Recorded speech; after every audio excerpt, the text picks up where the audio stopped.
All right, it's time for our Farm to Table report on 96.3 News Radio, KKOB, presented by Desert Sky Ranch, and Matt Zorn joining us here. And we're going to talk about a product of the USA, and will it mean something? What did you find out, Matt? Hey, Brandon. So, we're talking about U.S. beef and pork labeling. And so I often ask the question in these reports, do you know where your food comes from? Mm-hmm. And the reality is most people don't. And just because a beef or pork product is stamped with the USDA stamp does not mean that it comes from the USA. Now, you may ask, how can that be? Well, current policy allows imported meat to bear a product of the USA label, provided it passes through a USDA-inspected plant. Now, it's a heavily exploited loophole that allows multinational corporations to import meat, repackage it, and pass it off as a product raised by U.S. farmers and ranchers when it's not. So the question is, how did this happen? So in 2008, the Farm Bill had labeling laws making it mandatory for retailers to provide their customers with information regarding the country of origin of the products they sold.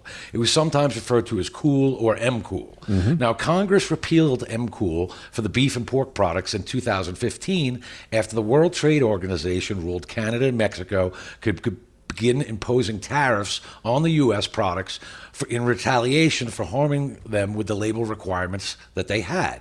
So in December of 2015, the USDA stopped enforcing the MCOOL requirements for beef and pork products.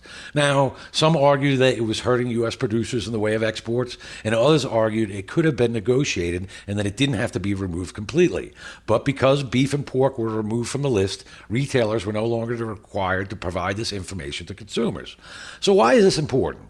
Well, the U.S. has laws that require a high standard of care for animals, and many countries don't have these standards, which affects both the health of the animal and the person consuming that product. Now, there have been times over the years where issues have come up in specific nations with diseased animals or contamination, and without labeling laws, consumers can't be certain where their meats are coming from. Also, consumers sometimes pay premium prices for products carrying the product of USA label, and that's what they should be getting. Also, supporting ranchers and farmers aids our own economy, not to mention it's a food security issue. So the question is, where is this going? The USDA has proposed a rule that the product of U.S. label can only be used on meat and poultry and eggs from animals born, raised, slaughtered, and processed in the United States. Now, the program is voluntary, but it would require supporting documentation to be on file for inspection agents to verify. Well, the question is, will it pass? Specifically, the bill requires that the Office of U.S. Trade develop a way of reinstating the requirements that complies with the rule of the World Trade Organization, and they have 1 year to do it. Now, look, I hope it gets done, but here's a concern I have.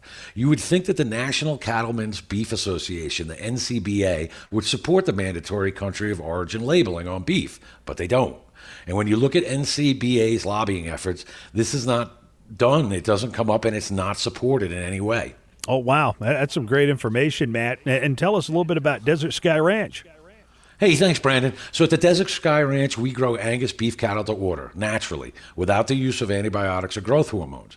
And we believe people deserve to have that one-on-one relationship with their local producer and know where their food's coming from. So we invite listeners to learn how our program works. They can go to dsrcattle.com, or they can call us at 505-864-3900. All right, that's your Farm to Table report on 96.3 News Radio, KKOB.